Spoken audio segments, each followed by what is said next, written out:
बहुत समय पहले आर्यवर्त नाम का एक विशाल और समृद्ध राज्य था। उस राज्य के राजा थे महाराज वीरेंद्र सिंह। वे न्यायप्रिय, पराक्रमी और अपनी प्रजा के बेहद प्रिय राजा थे। उनकी रानी थी देवयानी, जो अत्यंत सुंदर, बुद्धिमान और शांत स्वभाव वाली थी। राजमहल में सुख, शांति और उत्साह का सुंदर वातावरण छाया रहता था।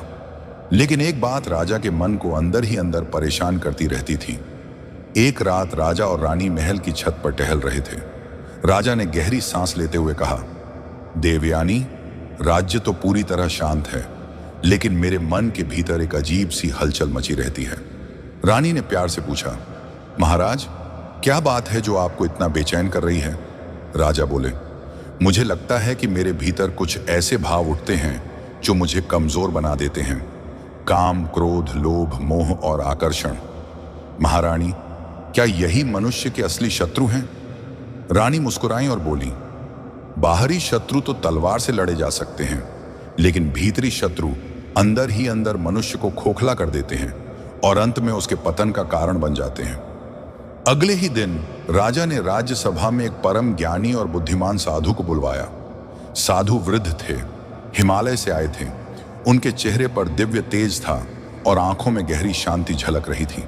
राजा ने नम्रता से पूछा, हे गुरुदेव, मुझे बताइए कि काम, क्रोध, लोभ और आकर्षण से मनुष्य को क्या क्या हानियां होती हैं और इन्हें कैसे नियंत्रित किया जा सकता है? साधु मुस्कुराए और बोले, महाराज, मैं आपको एक कहानी के माध्यम से उत्तर देता हूं। सभा पूरी तरह शांत हो गई। सभी लोग साधु की बात ध्यान से सुनने लगे। साधु बोले, एक बार की बात है, राजा नरेश थे। उनके पास धन, शक्ति, परिवार, हाथी, घोड़े और सुंदर रानियां, सब कुछ था। लेकिन एक दिन उन्हें दूसरे राज्य की रानी की अनुपम सुंदरता के बारे में पता चला।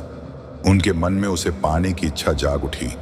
धीरे धीरे वह इच्छा काम में बदल गई। राजा वीरेंद्र ने बीच में पूछा, फिर क्या हुआ? साधु बोले, राजा ने मंत्रियों से कहा कि मुझे वह रानी चाहिए।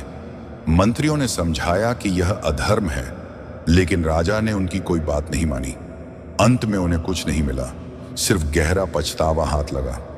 साधु ने राजा की आंखों में देखकर कहा, महाराज, काम जब अपनी सीमा में रहता है तो गृहस्थ जीवन को सुंदर बनाता है, लेकिन जब वह मर्यादा तोड़ देता है तो विनाश कर देता है। इसीलिए हर इच्छा उठते ही अपने आप से पूछिए, क्या यह सही है? क्या यह उचित है? क्या इससे किसी को दुख पहुंचेगा? अगर जवाब हाँ हो तो वहीं रुक जाइए। राजा बोले, अर्थात इच्छा पर बुद्धि का पहरा जरूरी है। साधु ने सिर हिलाया, बिल्कुल सही महाराज। साधु ने कहानी आगे बढ़ाई। एक बार एक सुंदर और वीर राजकुमार था, लेकिन वह बेहद क्रोधी स्वभाव का था। एक दिन किसी सैनिक से छोटी सी गलती हो गई। राजकुमार ने बिना सोचे समझे उसे कठोर सजा दे दी। सैनिक का पूरा परिवार रोता हुआ राज्य छोड़कर चला गया। धीरे धीरे प्रजा में भी राजकुमार के क्रोध का भय फैल गया। फिर एक दिन युद्ध हुआ। वही सैनिक अब दुश्मन की सेना में खड़ा था। उसने राज्य का सारा रहस्य दुश्मन को बता दिया। राजकुमार के क्रोध की एक छोटी सी चिंगारी ने पूरे राज्य को भारी नुकसान पहुंचाया। साधु बोले, हमेशा याद रखिए, क्रोध में लिया गया निर्णय अक्सर गलत होता है।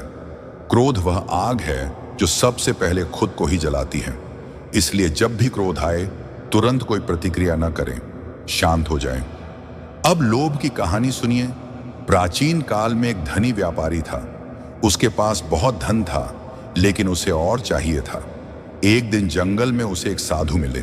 साधु बोले, मैं बूढ़ा हो चुका हूं, मेरे पास सोने की एक पोटली है, इसे सूर्यास्त से पहले मेरे घर पहुंचा दो।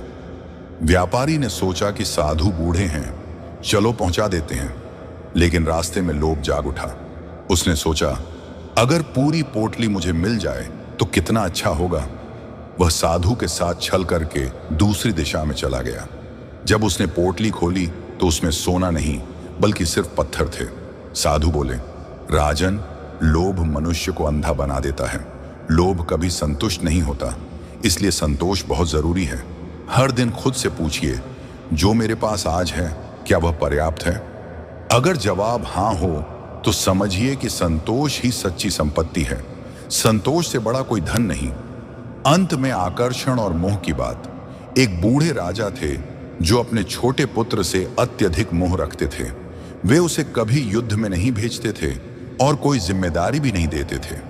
मोह के कारण राजकुमार कमजोर होता गया। वह नशे और सुख सुविधाओं में डूब गया। जब पड़ोसी राज्य ने आक्रमण किया तो राजकुमार अपनी जिम्मेदारी निभा नहीं सका। राज्य को भारी नुकसान उठाना पड़ा। राजा वीरेंद्र बोले, अर्थात प्रेम जरूरी है लेकिन मोह नहीं। साधु ने कहा, हाँ महाराज, प्रेम मुक्त करता है, मोह बांधता है। राजा साधु की कहानियां सुनकर बहुत प्रसन्न हुए।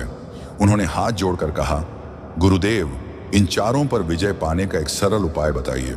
साधु बोले, 4 उपाय हमेशा याद रखिए।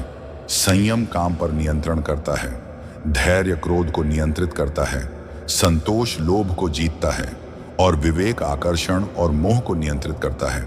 इन सब को समझने के लिए आत्मचिंतन कीजिए। गलती करना मनुष्य की प्रकृति है, लेकिन गलती से सीखना बुद्धिमानी है। समय बीतने के साथ राजा वीरेंद्र इन गुणों को अपनाने लगे।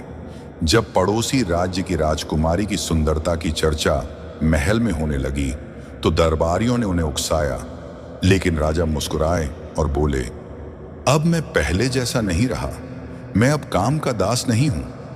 एक दिन जब किसी मंत्री ने गलती की तो राजा ने आंखें बंद करके गहरी सांस ली और कहा, मैं तुम्हें दंड नहीं बल्कि गलती सुधारने का एक और अवसर देता हूं। जब राज्य का धन कम होने लगा और किसी ने कर बढ़ाने की सलाह दी तो राजा बोले, नहीं, लोभ राज्य को कमजोर करता है, मैं कर नहीं बढ़ाऊंगा। जब उनके पुत्र ने युद्ध में जाने की इच्छा जताई तो रानी ने रोका, लेकिन राजा बोले, महारानी, मोह नहीं, विश्वास रखना चाहिए। उन्होंने पुत्र को युद्ध में जाने दिया। पुत्र विजयी होकर लौटा।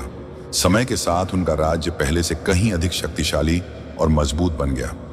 एक दिन राजा महल की छत पर गए, आकाश की ओर देखकर बोले, हे प्रभु, मुझे सदा संयम, धैर्य, संतोष और विवेक देते रहना। मित्रों, इस कहानी से हमें बहुत सुंदर सीख मिलती है। काम जब मर्यादा तोड़े तो विनाश करता है। क्रोध में लिया गया निर्णय अंधा होता है। लोभ कभी तृप्त नहीं होता। आकर्षण और मोह विवेक छीन लेते हैं। लेकिन इन सभी को संयम, धैर्य, संतोष और विवेक के माध्यम से नियंत्रित किया जा सकता है। जो इन पर विजय पा लेता है वही सच्चा राजा है, चाहे वह महल में रहता हो या साधारण घर में। अगर यह कहानी आपके दिल को छू गई हो तो चैनल को सब्सक्राइब कर दीजिए और कमेंट में लिख दीजिए, जय श्रीमान नारायण।